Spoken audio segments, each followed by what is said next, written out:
Hey everybody, welcome back. My name is Jason Shadrick, and we're here for another week of Chasing Frets. And I'm Andy Ellis.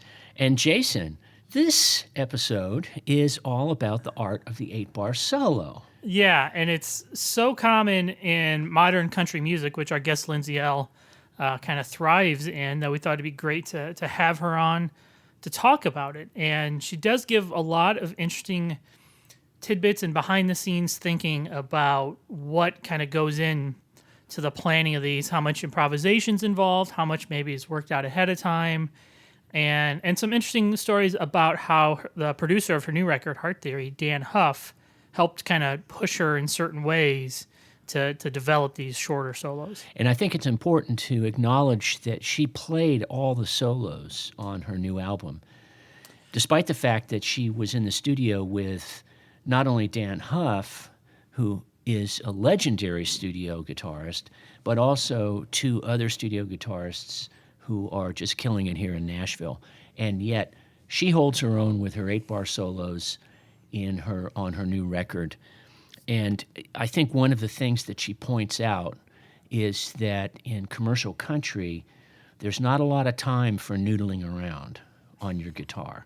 If you're going to do a solo, you have to nail it right out of the gate. And this is, good tips for all of us, even if we do have time to noodle all around. I mean, even on recording, stuff with my own band, it's always, all right, you have 8 or 12 measures here. What can you do? And to me, that's so much harder than having a longer solo and being able to build and develop it and all that kind of stuff.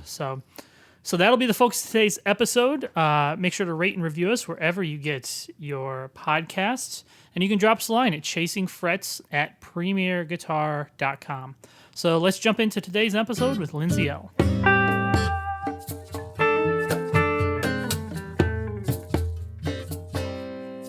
All right, we are back again with Lindsay Ell. And today we are going to be talking about the art of the 8-bar solo, give or take a bar, I guess. Mm-hmm.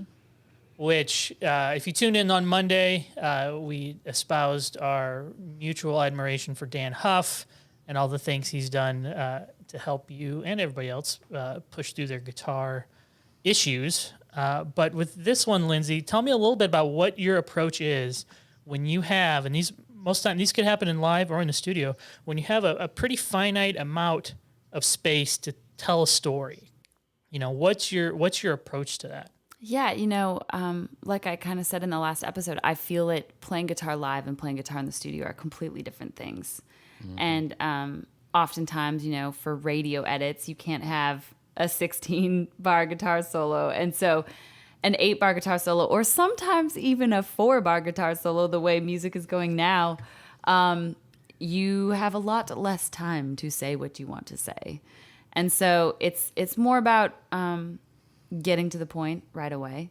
And like I said last time, I always view guitar solos as additional lyrics to a song. So it's really choosing what you want to say,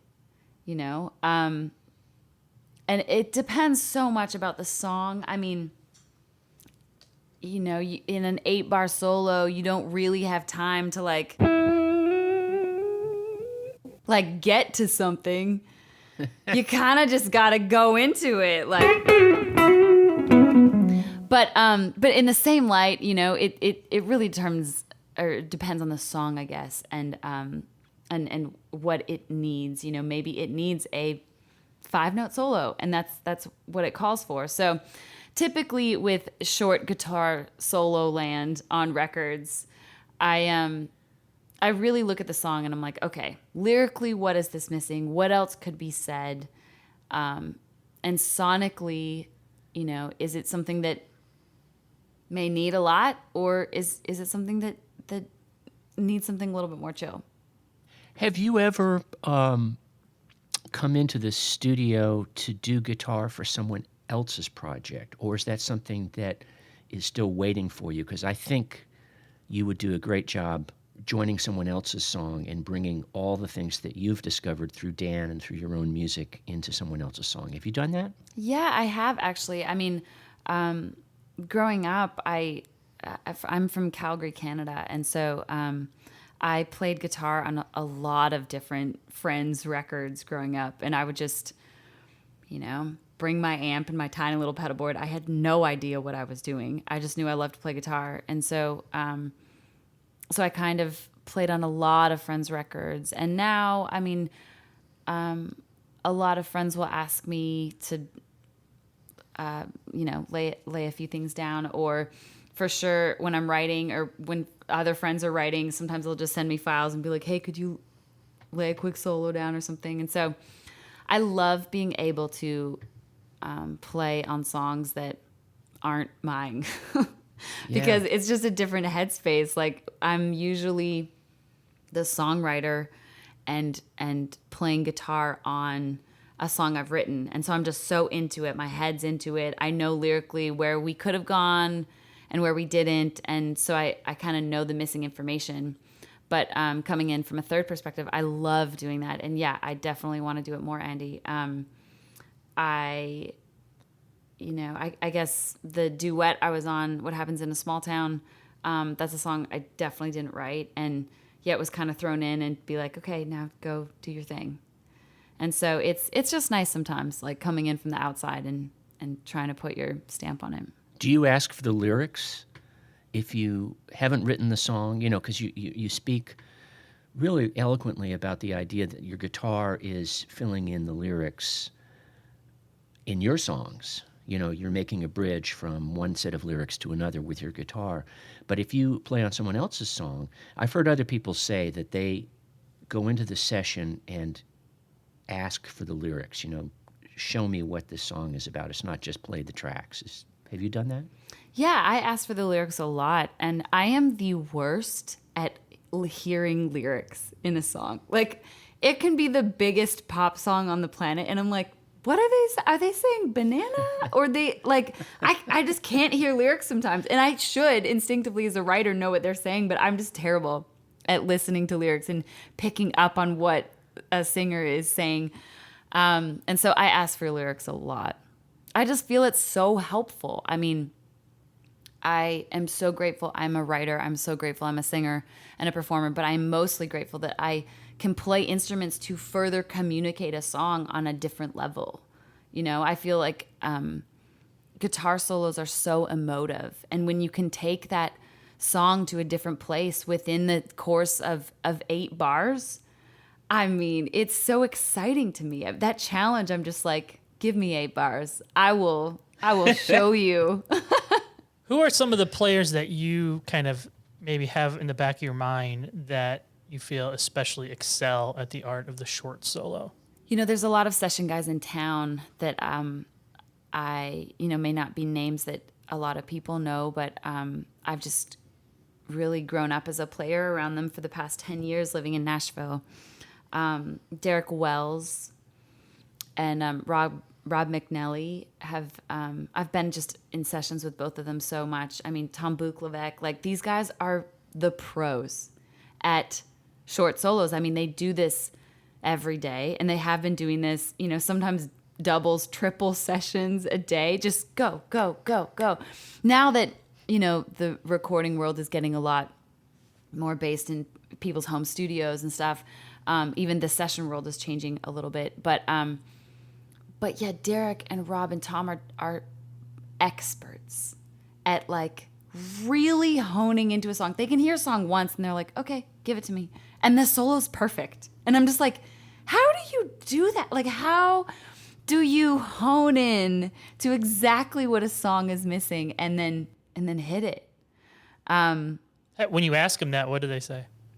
I've had that conversation with Rob before, and he's just like, well, thank you very much. He's such a sweetheart.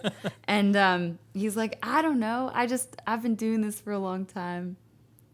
So he's so, no ego about it. But I do think that, practice makes better. I won't say perfect. Practice makes you better. Because I don't know if there's ever a perfect, but Derek and Rob and Tom are definitely pros. There's like very few problems that either 100 gigs or 100 sessions won't help you with. That is so true. 100 sessions and 100 gigs. there's the whole 10,000 hours rule. And I think at that point, it's not like you necessarily learn a whole bunch more. I mean, you do obviously pick up things, but I think you just get more comfortable in your own skin and comfortable to try things and not as scared to make a mistake if you do. Mm-hmm. And when you can get in that place creatively, it opens up a whole new world. I'm going to put you on the spot, Lindsay, to wrap up this episode and ask you, you get to play an 8-bar solo on anybody's record. Who is it going to be? Ooh. This isn't the only one. This is just the one right now you is just top of mind that you would love to do. I mean, like somebody who's alive and like in our space today. Yes. Let's extend that vision board that we did with Dann Huff to get him as producing your record. So you get to play an 8-bar solo on somebody's record. Who's it going to be? Oh gosh. I mean, I would really love to collaborate with Clapton, obviously. Add yourself to the flippin' list. As well as I'll give you a more well, Clapton listens to the show. I'm sure that we'll work that out. Okay, perfect. Yeah. It's perfect. Eric, I would love that. I think it would be cool to collaborate with Shawn Mendes one day. He's a fellow Canadian. He's a really cool player and songwriter, and I just feel like that could be something really cool. Dig it. That's funny because a while back I asked you, you and I were talking about rig rundowns, and I said, if you could host one, who would it be? And you said Shawn Mendes. Okay, maybe that's been in my brain, Jason. All right. Well, thanks again, Lindsay, for joining us to talk about short solos and big guitars. And we're going to be back one more time this week to talk about one of your and my favorite guitar players. So join us on Friday for that episode, and we'll see y'all then.